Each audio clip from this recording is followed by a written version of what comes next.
Bawa saudara menjadi orang Kristen. Kristen adalah umat pilihan Allah. Amin. Bangsa yang kudus. Amin. Imamat yang rajani. Karena Roh Kudus dilimpahkan dalam setiap kehidupan orang percaya. Yang percaya. Yang hidupnya sungguh-sungguh.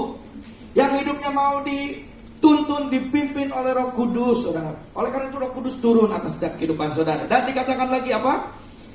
Keselamatan dan pencucian hidup tidak dapat dilepaskan dari peran Roh Kudus dalam diri orang percaya. Kita membutuhkan baik firman Tuhan maupun tuntunan Roh Kudus selama kita ada di dalam dunia ini. Amin, saudara. Tanpa firman Tuhan kita tidak dapat melangkah di dalam dunia yang gelap ini. Tanpa firman Tuhan kita tidak dapat melakukan yang benar di hadapan Tuhan. Kita perlu tuntunannya, kita perlu pedomannya, kita perlu peraturannya, agar kita mengerti apa yang kita kerjakan itu benar di hadapan Tuhan kita. Amin, saudara. Roh Kudus dilimpahkan dalam setiap kehidupan. Dalam menjalani kehidupan kita sebagai orang-orang yang telah ditebus oleh darah Kristus. Apa saja tuntunan Roh Kudus dalam setiap kehidupan saudara? Yang pertama, Tuhan masih berbicara pada kita melalui Roh Kudus, menjadi perantara penyampaian isi hati Tuhan kepada saudara. Bayangkan saudara kalau Tuhan langsung berfirman, "Hei anakku," saudara pasti ketakutan. Wah, suaranya kan tegas dong, suaranya kan gagah gitu saudara. Tiba-tiba dipanggil dari surganya yang mulia, sampaikan, "Hei anakku." Kita mungkin kaget, "Oh Tuhan ampuni aku, oh Tuhan maafkan aku." Tapi melalui Roh Kudusnya, Roh yang lembut, Tuhan berbicara pada kita melalui perantaraan Roh Kudus. Makanya perlu ada Roh Kudus dalam kehidupan saudara, agar saudara mengerti isi hati Bapa di sorga. Kalau Roh Kudus ada dalam kehidupan Bapak Ibu Saudara, saudara mengerti, memahami dan melakukan kehendak Bapa di sorga. Karena Tuhan berbicara, Bapa berbicara kepada kita melalui Roh Kudusnya yang manis. Roh Kudus itu manis, lembut. Kadang dia mengusap-ngusap kita, "Hei anakku jangan, itu dosa. Hei anakku," mungkin dia masih elus-elus gitu ya, masih dielus-elus. Lambat laun di teke gitu saudara, ditoke. Lambat laun mungkin dijewer. Mungkin pernah kita mengalami hal itu. Tapi itulah cara Tuhan begitu mengasihi kita, agar kita tidak terlalu jauh dari jalan kebenaran firman Tuhan. Roh Kudus ada dalam kehidupan kita. Dia menjadi perantara menyampaikan isi hati Bapa bagi setiap anak-anaknya. Dan dikatakan juga, Roh kebenaran atau Roh Kudus adalah bagian yang tidak terpisahkan dari Allah Tritunggal. Dia Allah, Roh Kudus, saudaraku. Amin ya. Setelah Kristus naik ke sorga, maka Roh Kudus adalah bentuk penyertaan Allah bersama umatnya. Setelah Yesus naik ke sorga, Roh Kuduslah yang menyatakan kehendak Allah Tritunggal. Yesus naik ke sorga, Roh Kudus turun memerapi saudara, melawat setiap kehidupan saudara, dan memperlengkapi kehidupan saudara untuk melakukan tugas demi tugas yang Tuhan sudah beri bagi kita semua. Yaitu apa saudara? Amanat agung. Amin. Memberitakan kabar baik saudara. Saudara mungkin pernah chatting nanya kabar, halo bro, halo sis, halo besti, gitu ya. Banyak sekarang banyak kata-katanya. Apa kabar? Biasanya kalau yang guyonan ya, mau kabar yang baik atau kabar yang buruk dulu nih gitu. Tapi biasanya kita kan, puji Tuhan, kabar luar biasa. Itu kabar baik, good news saudaraku. Waktu kita dengar, wah ternyata dia kabarnya baik, wah puji Tuhan ya, puji Tuhan. Waktu kita mendengarkan kabar baik, kita sendiri yang senang saudara. Benar nggak? Waktu kita tanya seseorang itu kabar dan dia menjawab dengan kabar yang baik, kita pun senang. Apalagi waktu kita menyampaikan kabar keselamatan, kabar baik, Injil Kerajaan Allah. Bukan hanya kita senang, tapi Bapa di sorga pun disenangkan. Itu maksudnya saudara.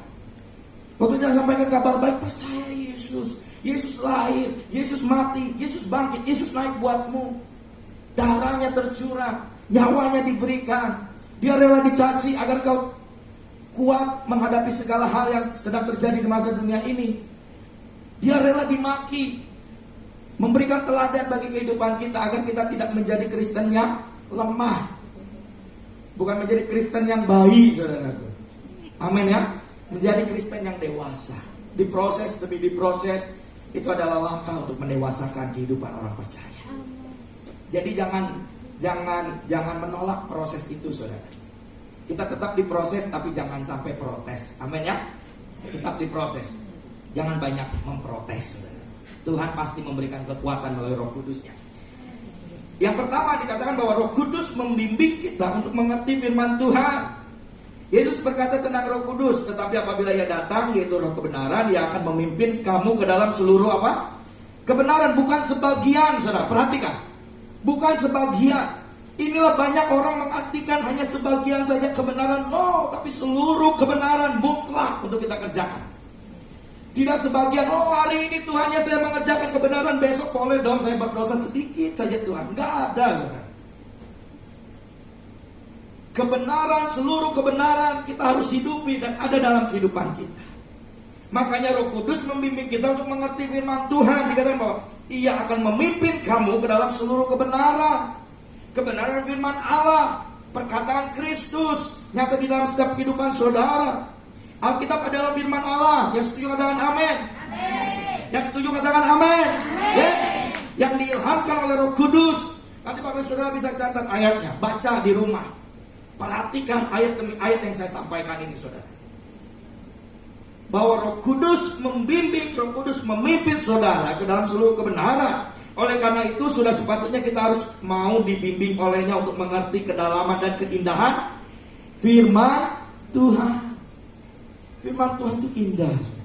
Mungkin kadang-kadang kita sebagai manusia ya, tiba-tiba kita waktu baca firman, waktu mengalami hal kesulitan atau apa-apa, atau misalnya kita lagi dongkol, lagi jengkel sama teman kita, tiba-tiba kita asal deh buka Alkitab, zut, tiba-tiba ada kasihlah musuhmu. Apa-apaan gitu Tuhan? Saya masih jengkel ini Tuhan. Waktu saya kan biasa gitu ya, orang Kristen biasa gitu ya, tebak-tebakannya ya. Saya yakin di sini nggak ada lah, di Indonesia banyak, di Indonesia, di Hongkong. Waktu kita buka ya Alkitab yang kertas, Alkitab buku itu, buka zut, tiba-tiba kasihlah musuhmu. Bertentangan nih. Kayak ini bukan kebenaran firman Tuhan, bertentangan. Kan orang Tuhan bilang sebelum matahari terbenam, ini kan belum terbenam, masih di atas. Masih bolehlah saya marah, masih bolehlah saya menghakimi. No, saudaraku. Bahkan kadang mungkin firman Tuhan ini menegur, mungkin kadang firman Tuhan ini keras juga buat saudara. Itu penting, saudaraku. Kalau kita bayi dikasih bubur, kalau dikasih Indomie, mencret, saudara. Iya kan? Apalagi pakai cabai rawit, pakai telur, mencret, saudara. Mungkin masuk rumah sakit. Tapi kalau saudara udah dewasa dikasih bubur setiap hari, mual saudaraku. Mungkin kurus, nggak gemuk-gemuk. Ya nggak sih? Bubur apa sih kekuatan bubur saudara? Saya kalau di Indonesia sarapan bubur gitu ya, jam 8 makan, jam 9 udah makan nasi. Saya pikir apa kekuatan bubur, nggak ada. Tapi kalau dimasukin bubur, masukin makanan lunak, masukin makanan yang buat bayi, kan nggak enak perut kita. Lambung kita udah khusus makanan yang keras. Sama halnya dengan kekristenan, kehidupan kristenan saudara. Waktu saudara mungkin waktu percaya awal mula, ya Tuhan sayang-sayang, timbang-timbang. Anakku sayang, mungkin masih ditimbang-timbang. Tiba-tiba sudah remaja, dibiarkan jalan, jatuh, bangunkan lagi, jatuh, dibangunkan lagi. Mungkin ada luka-luka, lecet-lecet dikit. Tapi sudah dewasa, belajar bertanggung jawab. Integritas. Belajar melakukan yang terbaik. Waktu saudara dewasa, semua kita sudah dewasa. Kita bertanggung jawab dengan pekerjaan yang Tuhan percayakan dalam setiap kehidupan saudara. Di rumahmu, di pekerjaanmu, dalam usahamu, kita dituntut untuk bertanggung jawab. Karena kita sudah dewasa. Kita bisa bertanggung jawab untuk hal itu. Tapi waktu kita bayi, mungkin kita masih diberikan sesuatu yang manis, sesuatu yang lunak, makanan-makanan yang tidak keras. Tapi sudah dewasa, kita bersyukur kalau kita hari-hari ini diberikan makanan keras oleh Roh Kudus. Berarti tingkatan kedewasaan kita sudah tinggi, saudara. Kedewasaan rohani. Makanya saya mengucap syukur kalau Tuhan proses saya. Betul-betul. Saya kalau diproses Tuhan, saya mengucap syukur, saya bilang terima kasih Tuhan.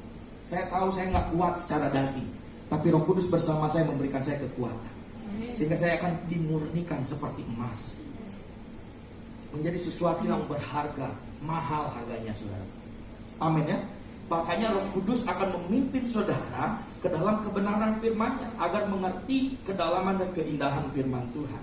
Yang kedua adalah Roh Kudus menyatakan kehendak Allah. Yang tadi kita baca firman Tuhan itu saudara ya. Kepada kita saat ini, Yesus menjelaskan bahwa Roh Kuduslah yang akan berbicara kepada kita setelah dirinya kembali ke surga, yaitu menyampaikan suara Allah. Ayat Yohanes 16 ayat 15, segala sesuatu yang Bapa punya adalah aku punya.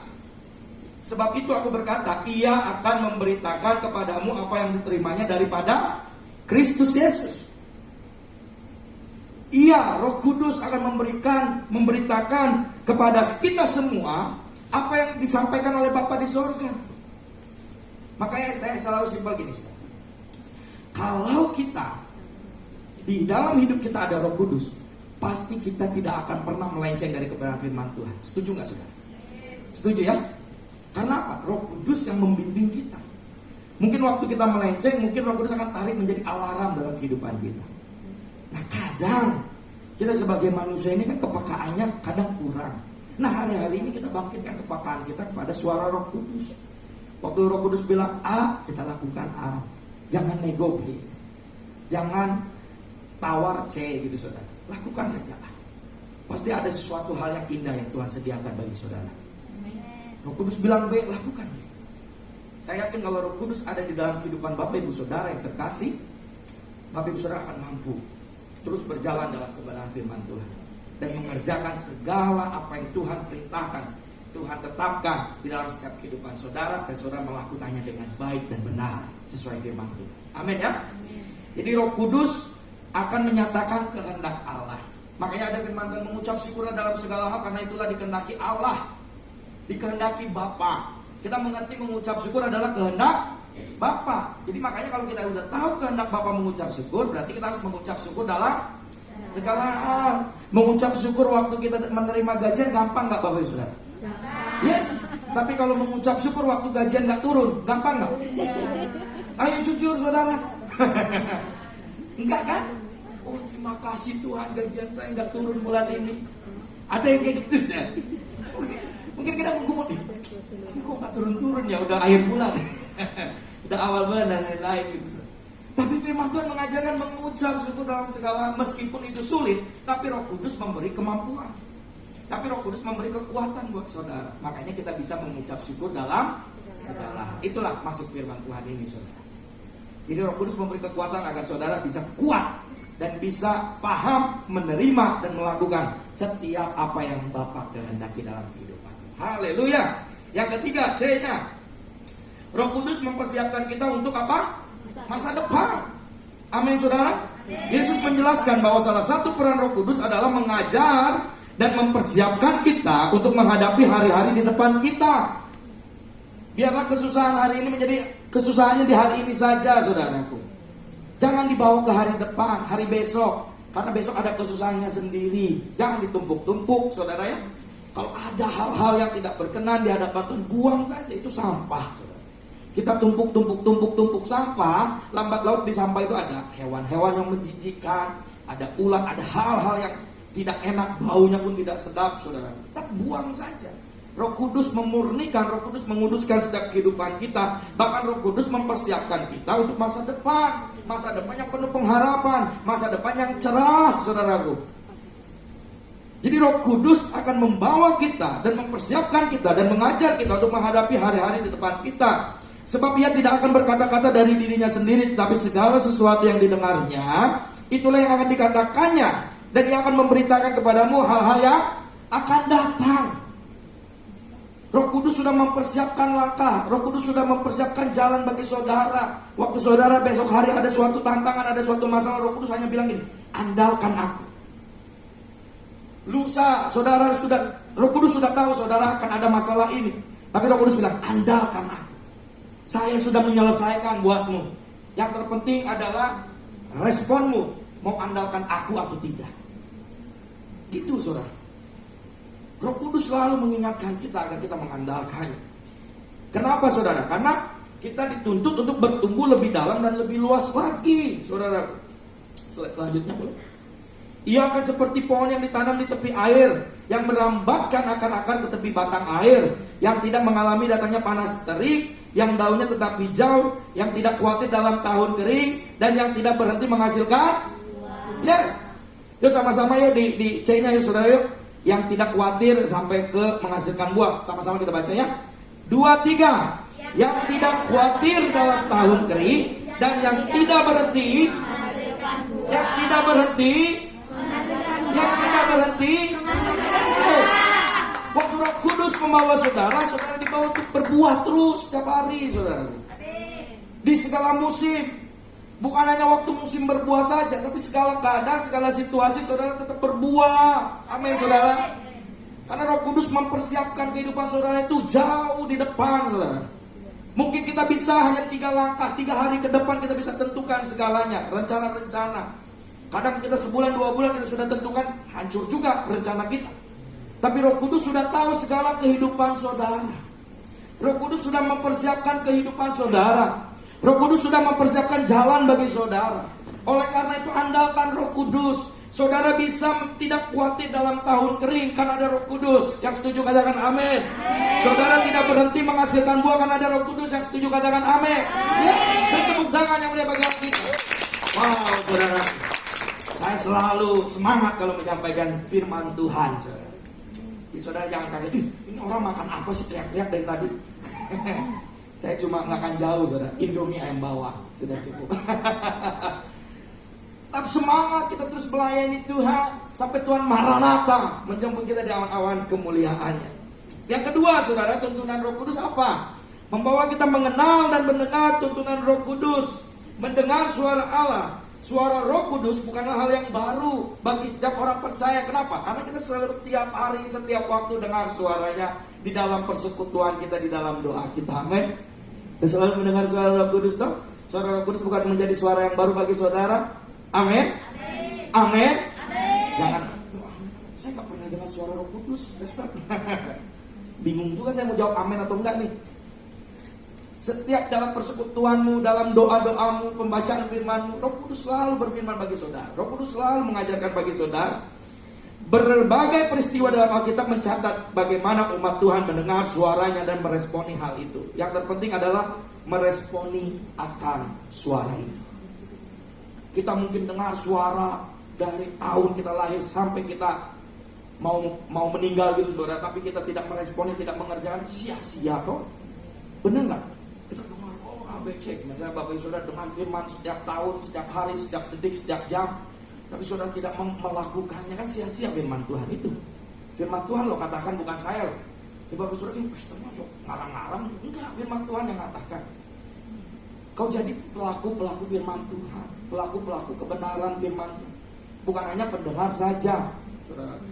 Dan karena dia mendengar suara Tuhan bukanlah mengenai kemampuan kita, tetapi mengenai mengikuti kehendaknya. Jadi kita mendengar suara Tuhan bukanlah mengenai kemampuan kita, saudaraku, karena kita fisik, daging.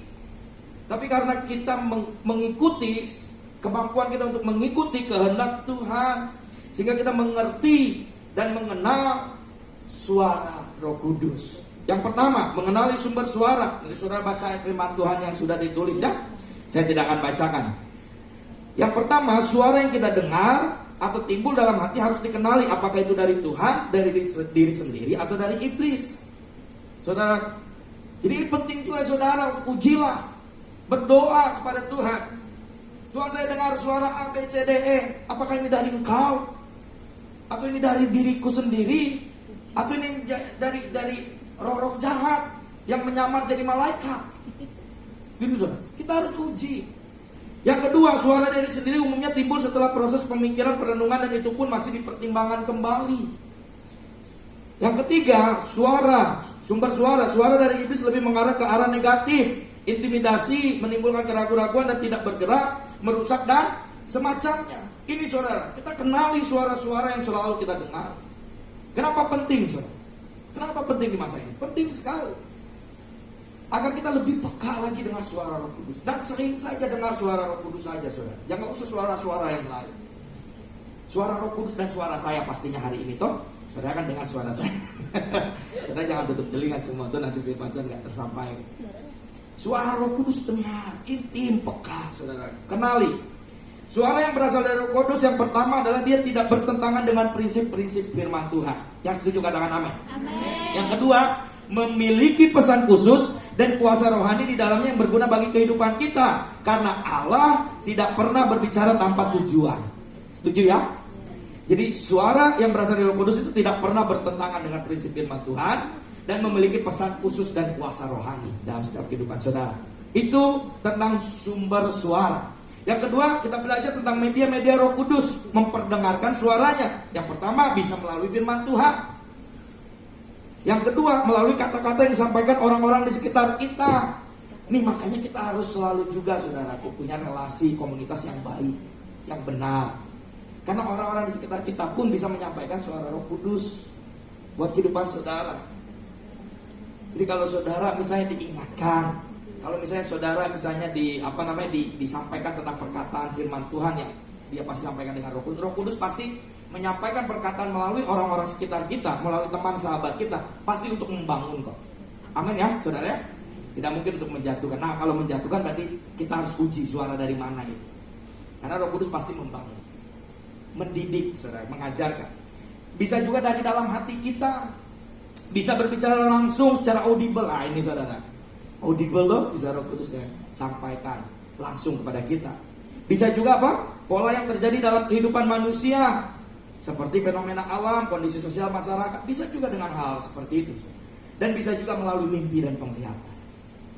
Ya, jadi media-media Roh Kudus banyak hal lah dan lain sebagainya. Ya, ini hanya saya menyampaikan beberapa saja sesuai dengan firman Tuhan. Nanti Bapak Saudara bisa baca firman Tuhan. Jadi firman Tuhan itu penting bagi pertumbuhan rohani kita, karena firman Tuhan adalah standar hidup orang benar. Yuk sama-sama katakan 2-3. Firman Tuhan adalah standar hidup orang benar. Yohanes 17 ayat 17, kuduskanlah mereka dalam kebenaran, firman-Mu adalah kebenaran. Itu yang pertama. Yang kedua, kenapa penting kita terus mendengar suara Roh Kudus atau firman Tuhan? Karena firman Tuhan meningkatkan pertumbuhan iman kita. Roma 10 ayat 17, jadi iman timbul dari pendengaran, dan pendengaran oleh firman Kristus. Dan kenapa penting juga firman Tuhan dalam setiap pertumbuhan kehidupan rohani kita? Karena firman Tuhan adalah penuntut pengenalan akan Tuhan. Yohanes 1 ayat 1 sampai 2, pada mulanya adalah firman, firman itu bersama-sama dengan Allah, dan firman itu adalah Allah. Ia pada mulanya bersama-sama dengan Allah. Jadi firman itu adalah Allah itu sendiri, saudara. Jadi kalau saudara bosan baca firman Tuhan, berarti saudara bosan mendengar suara Allah. Saudara bosan dekat sama Allah. Gitu saudara, simpel ya. Karena firman adalah, pada mulanya adalah firman, firman itu bersama-sama dengan Allah, dan firman itu adalah Allah. Gitu saudara. Jadi perkataan firman Tuhan itu berasal daripada Allah. Dan yang terakhir adalah firman Tuhan akan menghasilkan buah karakter Kristus dalam setiap kehidupan kita. Saya akan tutup dengan pembacaan slide ini. Firman Tuhan hari ini, Yohanes 15 ayat 5. Akulah pokok anggur dan kamulah ranting-rantingnya. Yuk sama-sama baca di sini yuk. 2-3. Barang siapa tinggal di dalam aku dan aku di dalam dia, ia berbuah banyak. Sebab di luar aku kamu tidak dapat berbuat apa-apa. Sekali lagi yuk. 2-3. Barang siapa tinggal di dalam aku dan aku di dalam dia, ia berbuah banyak. Sebab di luar aku kamu tidak dapat berbuat apa-apa. Biarlah firman Tuhan ini mengajarkan kita banyak hal saat ini. Roh Kudus membawa kita mengerti dan memahami firman Tuhan hidup dalam setiap kehidupan kita, dan kita menjadi pelaku-pelaku